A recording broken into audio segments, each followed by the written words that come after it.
Hello guys and welcome back to my channel Study with me myself Riddhi and our today's topic is Fayol's theory of management. Previous video में अपन ने principles of management देखा था, उसके significance, उसके characteristics देखे थे। इस video में अपन फ्योल की क्या थी थ्योरी ऑफ मैनेजमेंट और उसके 14 प्रिंसिपल्स क्या थे वो सब डिटेल में देखेंगे। So let's start without wasting time. Henry Fayol was born on 29th July 1841. He was a French mining engineer, mining executive, author and director who developed a general theory of business administration that is often called Fayolism. तो Henry Fayol का जन्म हुआ था 29 जुलाई 1841 को। वो कौन था? एक French mining engineer, mining executive, एक ऑथर, क्योंकि उसने बुक भी लिखी थी जो उसने 14 प्रिंसिपल्स बनाए थे, और उसने क्या दी थी? बिजनेस एडमिनिस्ट्रेशन की जनरल थ्योरी दी थी, जिसे अपन फ्योलिज्म के नाम पे भी जानते हैं अभी। This Henry Fayol's principles of management states that the work to be done should be organized in such a way that employees work in harmony towards the same objective using one plan under the direction of one manager. Henry Fayol ने अपने principles के अंदर क्या बताया कि अपने को काम को इस तरह मैनेज करना चाहिए कि अपने जो एम्प्लॉयज़ है वो ज़्यादा पोटेंशियलिटी के साथ मिलजुल कर काम करें एक ही ऑब्जेक्टिव के लिए, और एक ही मैनेजर की अंडर काम करें। मतलब उनको 3-4 जने कमांड देने वाले नहीं होने चाहिए, उनको एक ही जना कमांड देने वाला होना चाहिए, जिससे कि उनकी एफिशिएंसी बढ़ सके। Now the 14 principles of management given by him are, जो उसने 14 प्रिंसिपल्स दिए थे, कौन कौन से दिए थे? Diversion of work, authority and responsibility, discipline, unity of command, unity of direction, subordination of individual interest to general interest, remuneration of employees, centralization and decentralization, scalar chain, order, equity, stability of personnel, initiative, spirit de corps। अब अपन इन सबको one by one करके detail में समझते हैं। Now the first one is division of work. The intent of division of work is to produce more and better work for the same effort. Specialization is the efficient way to use human effort. तो ये principal क्या कहता है कि अपने को जितना भी वर्क है उन सबको डिवाइड कर देना चाहिए। जैसे कि अपने पास ऑर्गेनाइजेशन में बहुत सारे काम रहते हैं अलग अलग तरीके के, तो अपने को वो सारे डिवाइड कर देने चाहिए अमॉन्ग डिफरेंट एम्प्लॉयज़।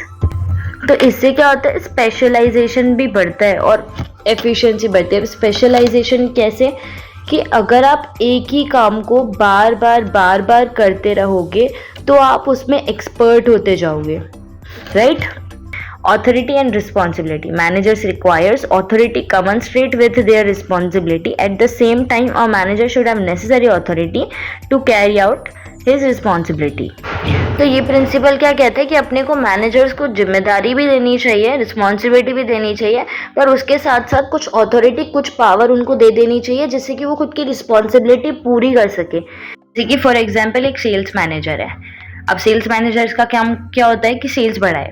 अब सेल्स मैनेजर के पास एक ऑफर है कि 50 करोड़ की डील वो क्रैक कर सकता है अगर वो सामने वाले को 60 डेज का क्रेडिट दे।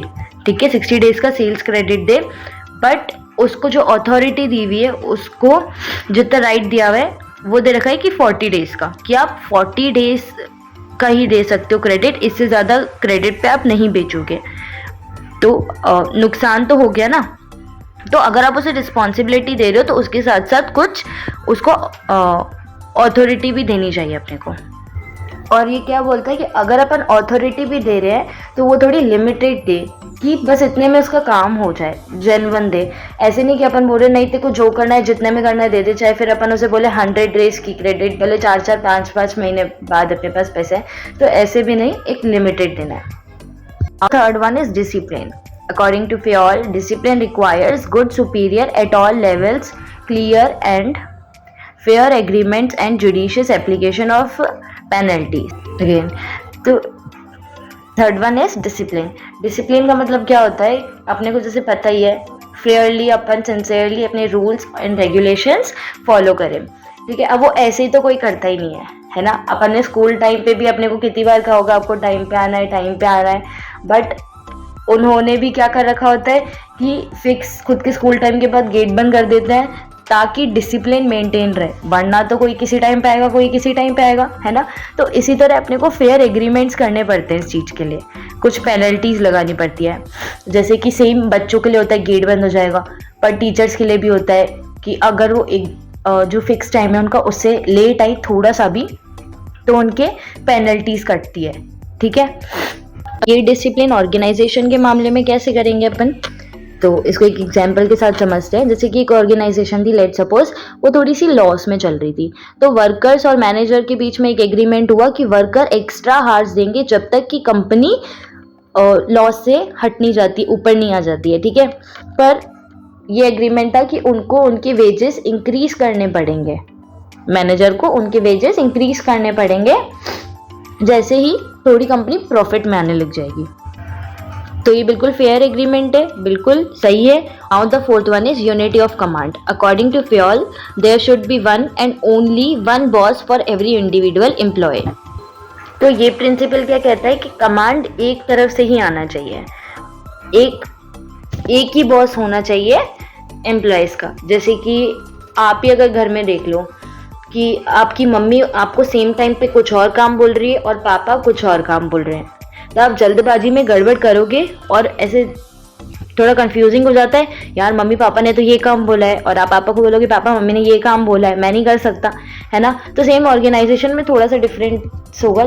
तो जैसे कि सपोज एक सेल्स पर्सन था जिसको मार्केटिंग मैनेजर ने तो अलाउ कर दिया कि आप 10% डिस्काउंट पे सेल कर सकते हो, बट फिर फाइनेंस मैनेजर आया, देन ही साइड कि नहीं आप 5% से ज़्यादा किसी को भी डिस्काउंट ऑफर नहीं करोगे सेल पे। तो ये क्या क्रिएट करती है, कंफ्यूजन। तो कमांड की यूनिटी होनी चाहिए, एक ही तरफ से कमांड आनी चाहिए, okay. Now the fifth one is unity of direction. Each group of activities having the same object must have one head and one plan. This ensures unity of action and coordination. तो ये principal क्या कहता है कि अपना one head के साथ साथ, वन हेड यानी एक ही कमांड देने वाला, उसके साथ साथ एक ही प्लान होना चाहिए, यानी एक ही ऑब्जेक्टिव होना चाहिए, ठीक है। जैसे कि फॉर एग्जांपल एक कंपनी है, वो मोटरसाइकिल्स भी बना रही है और कार भी बना रही है, तो ये क्या क्रिएट करती है, ये भी कंफ्यूजन क्रिएट करती है। इसे क्या करना चाहिए कि मोटरसाइकिल का डिपार्टमेंट अलग कर देना चाहिए और कार का डिपार्टमेंट अलग कर देना चाहिए। जो कार में मटेरियल यूज करते हैं, जो भी उसके पार्ट्स हैं, वो सारे कार वाले डिपार्टमेंट की तरफ और मोटरसाइकिल वाली मोटरसाइकिल की तरफ सेपरेट पार्ट्स होने चाहिए, ठीक है। Now next sixth one is subordination of individual interest to general interest. The interest of an organization should take priority over the interest of any one individual employee. अब ये principal क्या state करता है, जैसे कि देखो हर एक का अपना अपना ऑब्जेक्टिव होता है। जैसे एम्प्लॉयज़ होते हैं, उनके अलग ऑब्जेक्टिव होते हैं काम करने के लिए। जैसे किसी को चाहिए कि मुझे ज़्यादा सैलरी में कम काम करना पड़े, और जो कंपनी होती है, ऑर्गेनाइजेशन होता है, उसका क्या इंटरेस्ट होता है कि वो जितनी सैलरी दे रही है या कम सैलरी में वो ज़्यादा से ज़्यादा काम निकलवा पाए, ठीक है। तो सबके अलग अलग इंटरेस्ट होते हैं, स्टेक होल्डर्स का अलग इंटरेस्ट होता है कि उनका क्या होता है कि हमारे शेयर्स की प्राइस बढ़े और हमारे को प्रॉफिट अर्न हो, ठीक है। तो इसमें मैनेजर की क्या ड्यूटी होती है कि जितने भी एम्प्लॉयज़ हैं, जितने भी सब लोग हैं, उनके साथ इक्वली ट्रीट करे। ऐसे नहीं कि किसी के साथ तो कोई इसका फ्रेंड है, कोई रिलेशन में है तो अच्छा ट्रीट हो रहा है बहुत, तो ये भी क्या करती है, एक पार्शियलिटी टाइप क्रिएट करता है, और फिर जो एम्प्लॉयज़ बाकी सारे हैं उनकी पोटेंशियलिटी बहुत कम हो जाती है, और वो कुछ ऐसे एफर्ट्स डाले कि जितने एम्प्लॉयज़ हैं वो सारे कंपनी के इंटरेस्ट के बारे में सोचे कि उनके जो टारगेट है वो अचीव करे वो। Now the seventh one is remuneration of employees. The employee should be paid fair wages which should give them at least a reasonable standard of living. At the same time it should be within the paying capacity of company. तो ये principal क्या कहता है कि जो भी अपन remuneration दे रहे हैं, यानी सैलरी जितनी भी अपन दे रहे हैं एम्प्लॉयज़ को, वो फेयर होनी चाहिए, ना ज़्यादा होनी चाहिए ना ही कम होनी चाहिए, बिल्कुल एक फेयर अमाउंट होना चाहिए। जिस हिसाब से उनका काम है उस हिसाब से उनकी सैलरी होनी चाहिए उस अकॉर्डिंगली। और ऐसे नहीं कि आप इतनी ज़्यादा दे रहे हो कि आपकी कंपनी को ही लॉस हो रहा है, तो वो कंपनी की पेइंग कैपेसिटी के अंदर होनी चाहिए। नेक्स्ट आते हैं अपन 8th पे, centralisation and decentralisation. The degree of centralisation will depend upon the circumstances in which the company is working. सबसे पहले अपन मीनिंग देखते हैं। सेंट्रलाइजेशन का क्या मतलब होता है कि सारी अथॉरिटी एक ही पर्सन के पास होना, सारी पावर सारी अथॉरिटी एक ही पर्सन के पास होना। वाइल डिसेंट्रलाइजेशन का क्या मतलब होता है, अथॉरिटी एक से ज्यादा पर्सन के पास डिवाइडेड होना। ठीक है, डिसेंट्रलाइजेशन बेसिकली कहाँ पर होता है, बड़ी बड़ी ऑर्गेनाइजेशंस में, जहाँ पे अपने को हर एक डिपार्टमेंट को अलग अलग अथॉरिटी अलग अलग पावर देनी पड़ती है उनके अकॉर्डिंग, जिससे कि वो अपनी रिस्पॉन्सिबिलिटीज पूरी करे। और सेंट्रलाइजेशन ज़्यादातर स्मॉल ऑर्गेनाइजेशंस में होती है। Okay, now next 9th one is scalar chain. Organization should have a chain of authority and communication that runs from top to bottom and should be followed by managers and the subordinates. अब ये principal क्या कहता है कि हर एक organisation में एक chain of authority होनी चाहिए।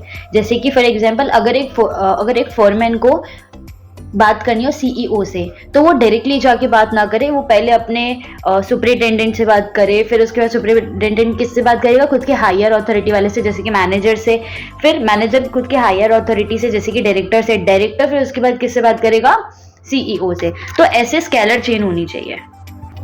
इसको इस डायग्राम की हेल्प से समझते हैं। जैसे कि अगर डी को कांटेक्ट करना है जी से, ठीक है, तो सबसे पहले डी जाएगा सी के पास, सी जाएगा बी के पास, बी जाएगा ए के पास, ए जाएगा ई के पास, ई जाएगा एफ के पास और एफ जाएगा जी के पास।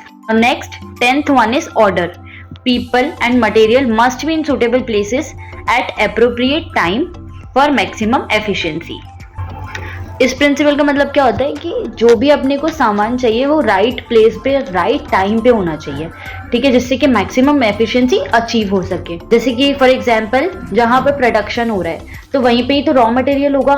रॉ मटेरियल अगर आप कहीं और रख दोगे तो वहाँ से लेकर आने में बहुत टाइम कंज्यूम होगा, तो एफिशिएंसी कम हो जाएगी थोड़ी कंपैरेटिवली। तो इसीलिए राइट टाइम पे राइट प्लेस पे चीज़ें पड़ी होनी चाहिए। Now the 11th one is equity. The principal emphasizes kindliness and justice in the behavior of managers towards workers. This will ensure loyalty and devotion.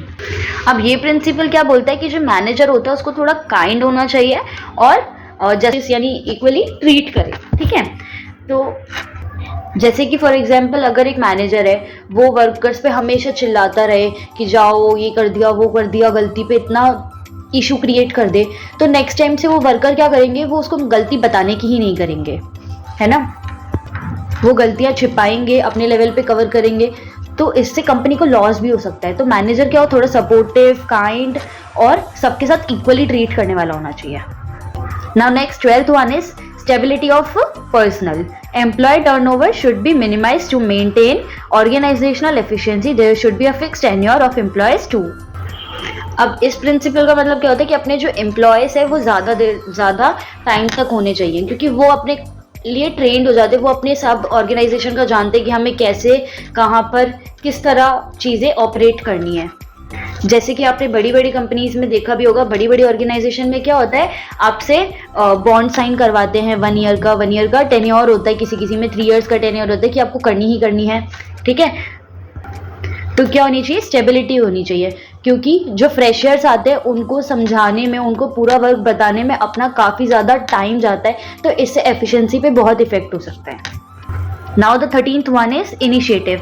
This is one of the traits of an intelligent person. Initiative should be encouraged, but it does not mean going against the establishment practice of the company for sake of being different.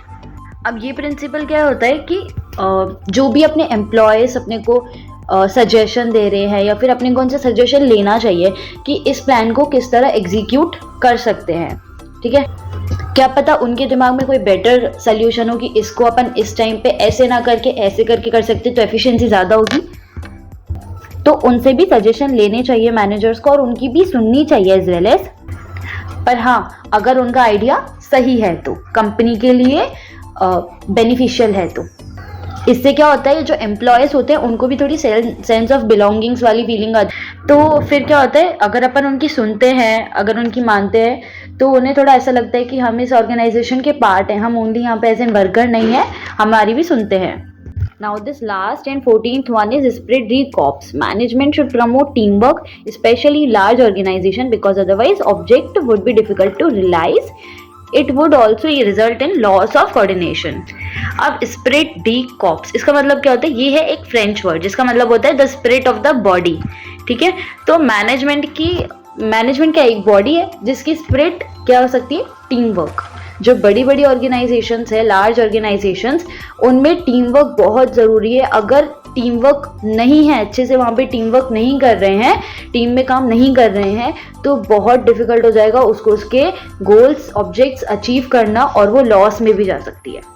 इसका basically objective यही होता है कि सारे employees मिलकर एक team के अंदर एफिशिएंटली, डिवोशन के साथ, लॉयल्टी के साथ काम करें। मैनेजर की ये ड्यूटी है कि वो ऐसे टीम वर्क प्रमोट करे। Okay guys, that's all for today.